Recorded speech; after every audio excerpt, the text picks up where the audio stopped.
Hey everyone, welcome back to the channel. Today I'm going to show you a super cool way to add a grunge effect to your photos using Canva. It's easy, fun, and gives your images that edgy, artistic vibe. Let's dive in.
And that's it.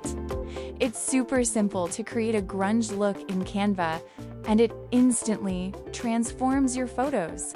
If you found this tutorial helpful, don't forget to like, comment, and subscribe for more Canva tips and creative editing tricks.